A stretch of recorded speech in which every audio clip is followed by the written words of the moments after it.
soyez bénis en ce jour. Voilà, aujourd'hui, je vous partager un peu la parole dans l'évangile selon saint Luc, chapitre 17, versets 20 à 25. En ce temps-là, comme les pharisiens demandaient à Jésus quand viendrait le règne de Dieu, il prit la parole et dit : La venue du règne de Dieu n'est pas observable. On ne dira pas : voilà, il est ici, ou bien il est là. En effet, voici que le règne de Dieu est au milieu de vous. Puis il dit aux disciples : Des jours viendront où vous désirerez voir un seul des jours du Fils de l'homme, et vous ne le verrez pas. On vous dira : Voilà, il est là-bas, ou bien voici, il est ici. N'y allez pas, n'y courez pas. En effet, comme l'éclair qui jaillit illumine l'horizon d'un bout à l'autre, ainsi le Fils de l'homme, quand son jour sera là. Mais auparavant, il faut qu'il souffre beaucoup et qu'il soit rejeté par cette génération. Amen, Seigneur. Seigneur, je te rends grâce et je te bénis pour cette parole, Seigneur Jésus. Mes frères et sœurs, on peut dire que le règne de Dieu est parmi nous. Le règne de Dieu s'est établi quand Jésus s'est donné par amour pour nous sur la croix. Lorsque Jésus a été jusqu'au bout de sa mission, la Pâque, le passage par la mort vers la résurrection. On peut dire que le règne de Dieu est au milieu de nous par la présence de Jésus dans nos vies, par la présence réelle dans l'Eucharistie, quand nous allons le dimanche à la messe.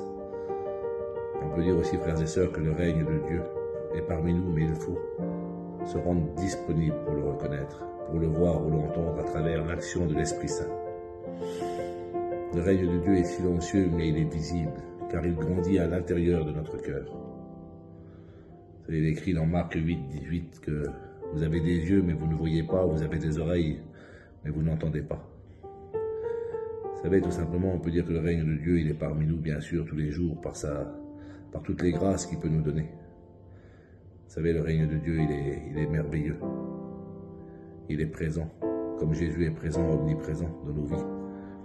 Mais est-ce que nous le voyons? Est-ce que nous l'entendons? Est-ce que nous rendons notre cœur disponible à pouvoir voir, entendre, contempler, admirer le règne de Dieu dans nos vies?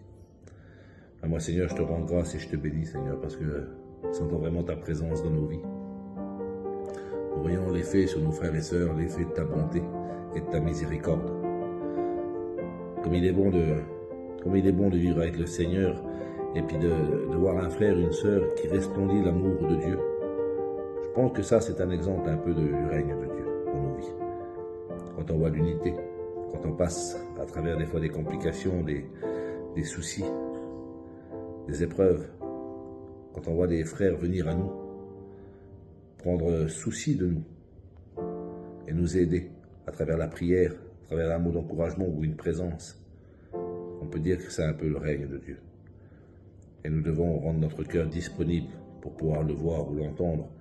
Ou aussi, vous savez, nous devons être du sel qui donne du goût. Nous devons, par nos actions et puis par ce qui sort de notre bouche, montrer la direction du règne de Dieu. Vous savez, le Seigneur, il vit dans chacun de nos cœurs. Il le dit dans Apocalypse 3:20, voici que je me présente à la porte de ton cœur et je frappe. Si tu ouvres, je demeurerai avec toi. Ça aussi, c'est le règne de Dieu. Il est parmi nous, il est établi en nous. Moi, Seigneur, je te rends grâce et je te bénis pour cette belle parole, Seigneur Jésus. Cette parole toute simple, tu nous dis que tu es là, tu es présent, tu es disponible. Ton règne, Seigneur, tu l'as établi quand tu l'as donné ta vie sur la croix pour nous sauver. Et quand tu reviendras dans toute ta gloire, là peut-être que nous verrons. C'est sûr même que nous verrons. Mais ici-bas, pendant ces moments sur cette terre, pendant ce pèlerinage qu'on a à passer, montrons-nous disponibles. Restons disponibles à l'appel du Seigneur, à son Esprit Saint, pour voir ce magnifique règne de Dieu parmi nous.